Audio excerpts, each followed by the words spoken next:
حنا جايين من كل مكان للصويرة زينة البلدان زورو ونرجع فرحان كالضبيل وللهيلولة حط سلاح حطو محيلة نضربو شوفارة الليلة.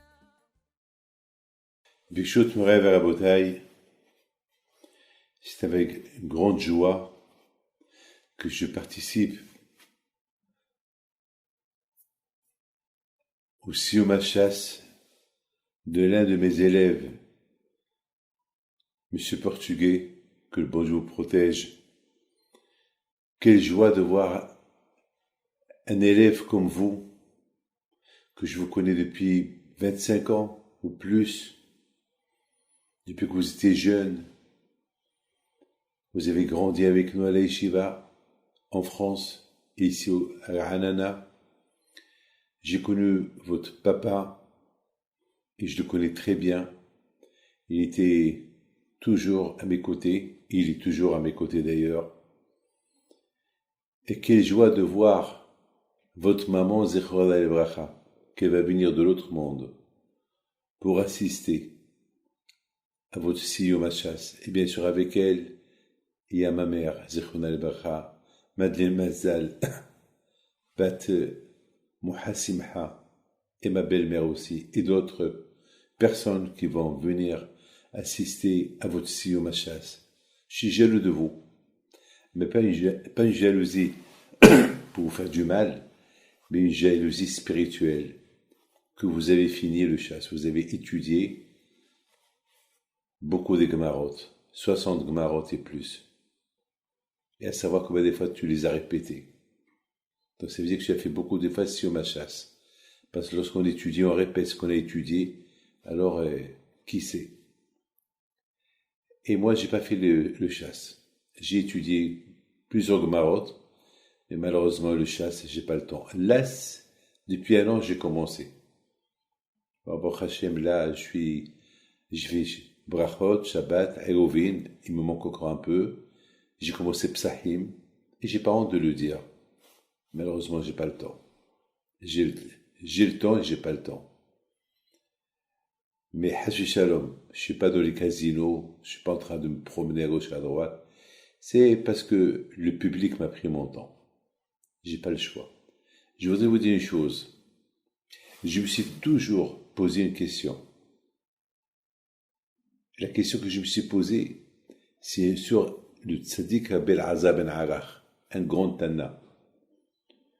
On raconte sur lui que un jour, après qu'il a étudié la Torah à la Yeshiva de Yavne, avec ses copains, il devait aller encore, après quelques années d'études, tous les rabbanim, ils ont pris la décision d'aller étudier quelque part d'autre.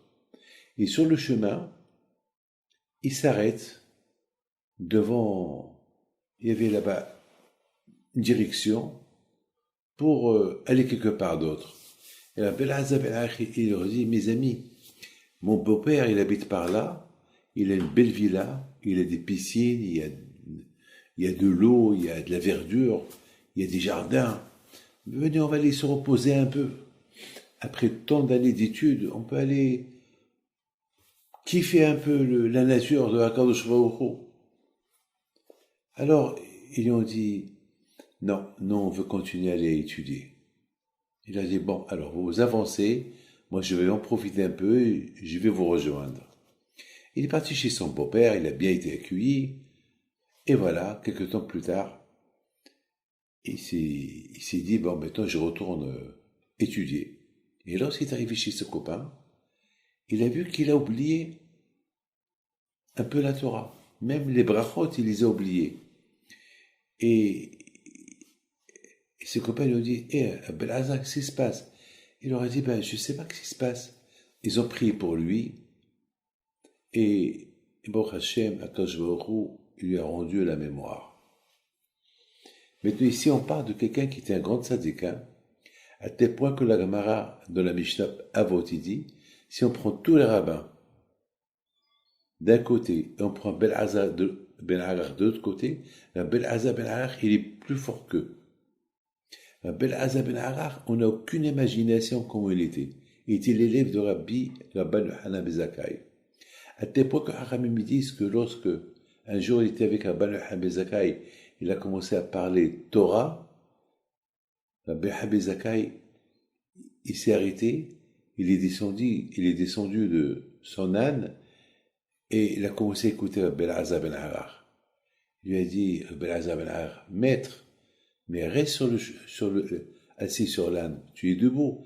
Il a dit non, comment toi tu parles la Torah de Hakadosh Baruch Hu et moi je reste assis? Non, je me lève pour le kavod d'Hachem. Et à la fin, Rabbi Yochanan ben Zakkai, il a embrassé Rabbi Elazar ben Harar sur sa tête. Il a dit, Abraham Abinu, tu dois te réjouis-toi, le petit-fils que tu as eu.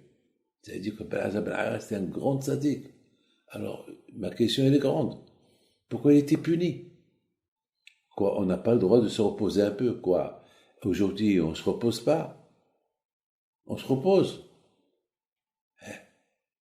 Qui ne se repose pas? On se repose pour reprendre des forces. Après plusieurs années qu'il a étudié la Torah, il n'a pas le droit d'aller chez ses beaux-parents, se reposer un peu, un jour ou 2 jours, se relaxer un peu. Oui, le problème. Pourquoi le bon Dieu l'a puni? Pour oublier sa Torah. Ou pas toute la Torah, oublier quelques phrases, quoi qu'il s'est trompé. Il a fallu que Haramim prie pour lui. Et c'est bizarre que j'ai jamais vu dans les Mishnayot le nom de Rabbi Elazar ben Harar. C'est bizarre. C'est bizarre. Rabbi Elazar ben Harar, quand même, c'était un grand Tana. D'ailleurs, Hakamim me disent que si on prend tous les Rabbanim, on va peser tous les Rabbanim, et on va peser Rabbi Elazar ben Harar tout seul, Rabbi Elazar ben Harar, il vaut tous les Rabbanim de son époque. Alors comment? Son nom n'est pas mentionné dans les Mishnayot. Je ne sais pas, peut-être il y a une fois ou 2 fois, mais en général, il n'est pas mentionné du tout. Peut-être il y a certains Rabbi Elazar, mais sans que la Gemara ait dit Rabbi Elazar ben Harar, mais quand même, c'est une question. Mes amis, ce qu'on reproche à Rabbi Elazar ben Harar, c'est que c'est pas les vacances qu'il a pris, 2-3 jours de vacances qu'il a pris. C'est que parce qu'il était avec ses copains. Et ils ont étudié la Torah ensemble. Et là, il voit ses copains qui continuent à la yeshiva. Et lui, il s'arrête. Eh bien, c'est ça qu'on a reproché à Rabbi Elazar ben Harar. Il fallait pas s'arrêter. Il fallait aller avec eux. Le fait qu'il n'a pas été avec eux, c'est comme s'il n'a pas fait le kavod à la Torah.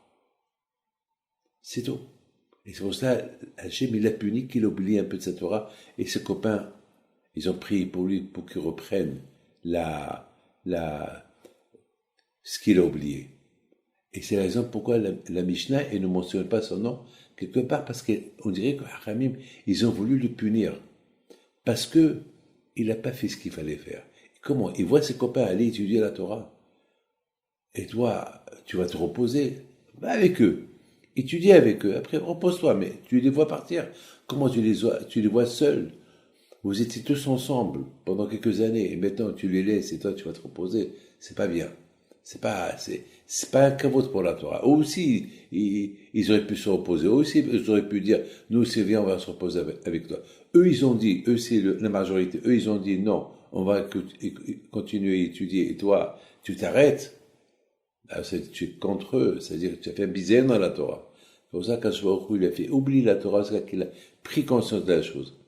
Bien sûr que la plupart des choses que Hachamim disent, ils viennent de Rabbi Elazar ben Harar, mais je pense que par rapport à ce qu'il a fait Rabbi Elazar ben Harar, le fait qu'il n'a pas montré le kavod à la Torah pour continuer avec ses copains, pour aller à un autre yeshiva, au lieu d'aller se reposer, alors Hachamim Kansout, Hachamim ils l'ont puni pour que ces paroles ne soient pas mentionnées dans la Mishnah, mais peut-être il y a beaucoup des Gedolim qui disent des paroles en son nom, mais Hachamim ils ont préféré ne pas mentionner le nom de Rabbi Elazar ben Harar, comme Elisha ben Avouya, parce qu'il a fait ce qu'il a fait, Hachamim ils ont supprimé son nom de la Gemara. Et bien sûr, Belazar Ben Arar, c'est un grand Tana.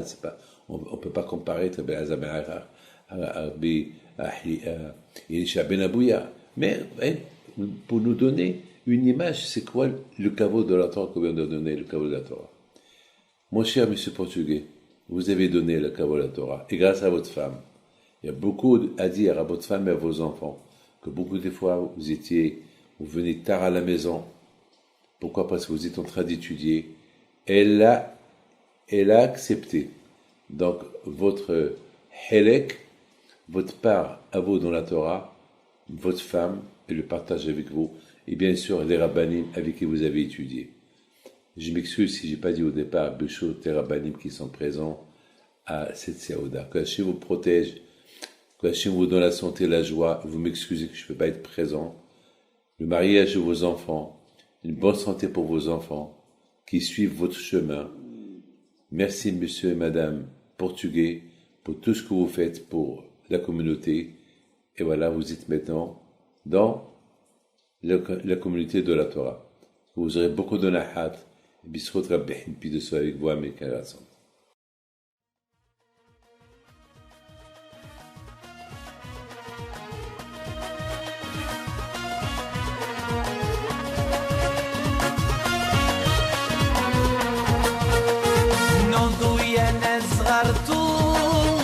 على ربيع حيم بنتو وقف لنا زي خو